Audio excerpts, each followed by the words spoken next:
Trumbull County, Ohio, located just north of Youngstown, is a typically quiet Midwestern community. Here, big news doesn't happen very often. But all that changed on a late fall evening in 1994. Just after midnight, the normally calm 911 dispatch center began to get a flood of calls, reports of an unidentified flying object. It was just one call after the other that was just incredible. Royanne Rudolph was the Trumbull County 911 dispatch operator who fielded most of the calls that night. How far off the ground is this? Everything from somebody who was casually stating they saw something in the air to somebody who was hysterical and thought that this was Armageddon. I mean, it was very strange. Okay, was it just like moving at a slow rate of speed? It wasn't a slow rate, it was a fast rate, but it was coming down. We just kind of took it for, okay, this is people being hysterical over a weather balloon, or this is people being hysterical over a plane or a helicopter. I wonder, did you have anyone call you about a strange plane or airplane or something in the air? Where? It was coming down Sampson Drive. I don't know what it was. It was a flying saucer. What did it look like, ma'am? It was like almost like an iridescent color. It was like a bluish purple. Though skeptical, Royanne put the word out to the officers in the field. We were a donut shop, and we got a call from the 911 center that stated that some residents had seen lights in the sky in the northern part of the township. Liberty Township Police Officer Steve Remner and Sergeant Toby Meloro didn't know what to think. It took a few minutes. We kind of laughed about it. Convinced it was nothing serious, Sergeant Meloro, an 8-year police veteran, headed out to investigate the sightings. I believed that I was going to see, if anything, a plane was landing or a plane was low. That's what I assumed I was going to see.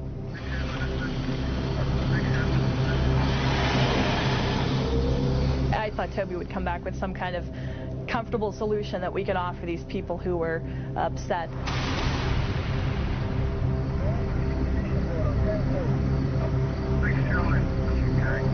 When I got up in the area, I was approached by an elderly gentleman that said that there was a huge light over his house and it had moved south down the street.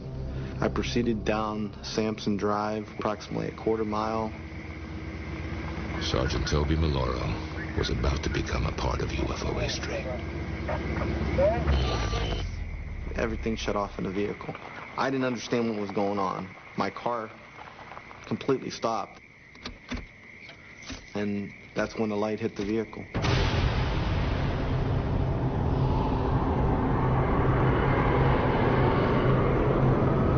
I stood outside. I was a little bit dumbfounded. I didn't know what exactly it was.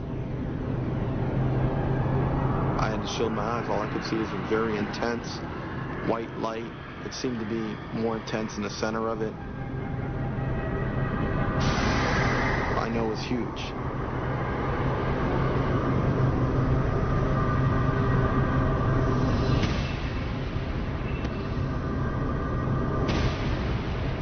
I've never seen anything that could compare to this.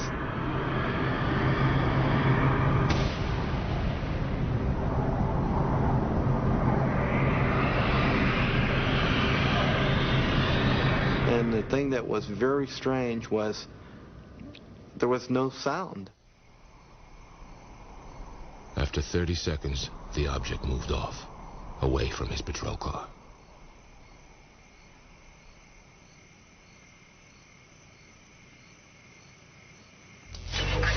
As soon as it started moving off, my car started back up and the radio kicked on.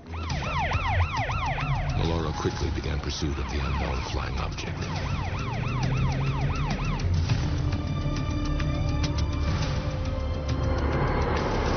I'm trying to put 2 and 2 together and say, what just happened here? Unable to keep up with the UFO, Meloro radioed in to dispatch over police channels. 914 to radio. It's heading in a northerly... He told me in a very serious tone, I saw something. And I said, Toby, you're joking. And he came back and he said, Roy, I saw something. You could see a red glow up in the sky. It was huge. This thing wasn't making no noise. This isn't funny anymore because it's getting to the point where I don't know whether to believe him or not. Well, was it moving, or was it just... Yeah, it was glowing. It was moving. You could see it like up in the air, glowing and getting further away from me. People are serious. They're very upset. Whatever it was lit up. I mean, literally, if you were underneath it, you could see it would be like daylight, but red lights. An object did come down at a low elevation over this area. UFO researcher Kenny Young broke the story of the Trumbull County incident. It was then observed by numerous other police officers from different agencies who were able to pursue the object coming from different locations. They were able to triangulate its position. It's south of Ovni too. I'm moving east now on it. Okay, Dave, it looks like it's flickering more now, and it looks like it's running a little east of me now. Hey, Walter, chase it back north. I want to see this thing. At least 14, 15 officers said that they saw something and were discussing it freely on their channels. This thing is going pretty good. It's all the way into Liberty now. It's glowing. How far it's visible, you should be able to see it. It changes colors from white to red to green. The sucker has not moved. We have multiple departments right now that have sightings on it. The sightings started to spread out to neighboring streets, to other communities were saying they were also seeing the same thing. It took a whole different meaning and level of seriousness. We contacted the airport control tower to ask them to check their radar. We have a report of some flying object in our jurisdiction. Do you know of anything that should be in our airspace this time, close to the ground? Right This now, is not a prank phone call, I swear. You can call me back to verify. Look at the radar scope, and I go 60-mile diameter of Youngstown, and there is nothing out there. That's when I got the chill that, okay, everybody can't be making up the big bright light story. According to all the people I've spoken with, the FAA tower operator in the tower should have been able to see the object from his vantage point. I don't see anything out there, nothing on the radar scope.